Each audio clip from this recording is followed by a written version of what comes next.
नमस्कार दोस्तों अभी अभी प्राप्त समाचारों के अनुसार केजरीवाल को, जो कि तिहाड़ जेल में बंद थे, ख़ास तौर से क्या कहते हैं कि ईडी के केस में, उनको अब सीबीआई ने गिरफ्तार कर लिया। दिल्ली कोर्ट ने, राउज एवेन्यू ने उनको जमानत दे दी थी और उसके तुरंत बाद क्या हुआ है, अजब गजब हुआ है।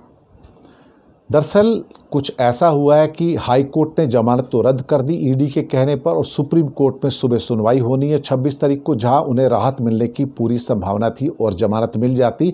लेकिन मोदी और शाह की जोड़ी ने रात को अपनी निरंकुशता की नई पराकाष्ठा दिखाई, इमरजेंसी की याद दिलवा दी हमको कि 50वीं वर्षगांठ मना रहे हैं। उसके बाद मोदी और शाह की आप इमरजेंसी देखिए। रात के टाइम लेट नाइट में उन्होंने सीबीआई के द्वारा केजरीवाल को उसी केस में अरेस्ट करवा दिया और अब सुबह उनकी पेशी करेंगे और उसके बाद उनकी कस्टडी ले लेंगे, ताकि ईडी के केस में जो उनको जमानत मिली थी, अगर वो मिल भी जाए, उसके बावजूद भी वो गिरफ्तार रहेंगे और तिहाड़ जेल के अंदर बंद रहेंगे। इससे बड़ा आपने षड्यंत्र और कुचक्र नहीं देखा होगा। इससे बड़ा आपने कोई, क्या कहते हैं कि इमरजेंसी या उसके क्रूरता की पराकाष्ठा नहीं देखी होगी कि एक व्यक्ति जो कि इसमें शामिल नहीं है, जो बिल्कुल मासूम है, बिल्कुल कुछ साबित नहीं हुआ, इतने 86 दिन अंदर रखने के बाद भी कुछ साबित नहीं हुआ उसके खिलाफ में, कोई ट्रेल नहीं है, कहीं भी नहीं है, अब उसको सीबीआई के द्वारा देर रात गिरफ्तार कर लिया जाता है।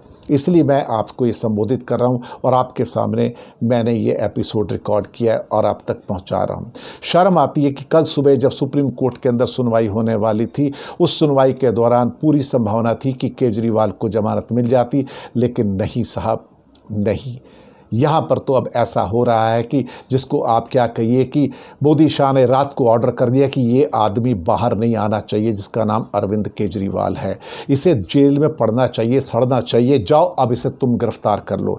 आप समझ सकते हो कि इनकी निरंकुशता, इनका उत्पीड़न और उनकी प्रताड़ना किस तरह की है। और आप सोच रहे होंगे कि ये बदल जाएंगे, इनको मेजोरिटी नहीं मिली। ये नहीं बदलेंगे भाई, ये नहीं बदलेंगे, ये ऐसे ही थे, ये ऐसे ही रहेंगे। घृणा, नफरत इनके डीएनए के अंदर है, के ब्लड के अंदर, इनके खून के अंदर है। ये किसी को छोड़ने वाले नहीं हैं। और अभी भी नीतीश बाबू और नायडू को ज्ञान नहीं हो रहा कि सोच समझते हैं कि ये इनको बख्श देंगे, तो मुझे लगता है कि बहुत बड़ी गलती कर रहे हैं। केजरीवाल की पुनः गिरफ्तारी लेट नाइट आज रात को तिहाड़ जेल के अंदर से गिरफ्तारी करना और फिर उनको सुबह पेश किया जाएगा, मुझे लगता है कि ये भारत की राजनीति का एक ऐसा काला पृष्ठ है, जहां इमरजेंसी के 50 साल आज पूरे होते हैं, तो उसी काले पृष्ठ के अंदर एक पृष्ठ मोदी और शाह ने जोड़ दिया कि मैं इंदिरा गांधी से कम नहीं हूं। इंदिरा गांधी जितनी निरंकुश हो सकती थी, मैं उससे ज़्यादा निरंकुश हो सकता हूं, ये अमित शाह के साथ मिलकर मोदी ने कह दिया। शर्म तो आती है, लेकिन क्या करें, इस शासन के अंदर हमें सब कुछ सहना पड़ेगा। पता नहीं आने वाले दिन कैसे होंगे। अभी तो शुरुआत है, अभी तो पहला दिन संसद का आया नहीं है, अभी तो पूरी एक तरह से कहा जाए तो शपथ ग्रहण विधि भी नहीं हुई और हमने जुल्म की इंतहा यहाँ पर देखनी शुरू कर दी है। केजरीवाल को देर रात आज सीबीआई के द्वारा फिर गिरफ्तार कर लिया गया। क्या कहा जाए, फैसला आप कीजिएगा। धन्यवाद।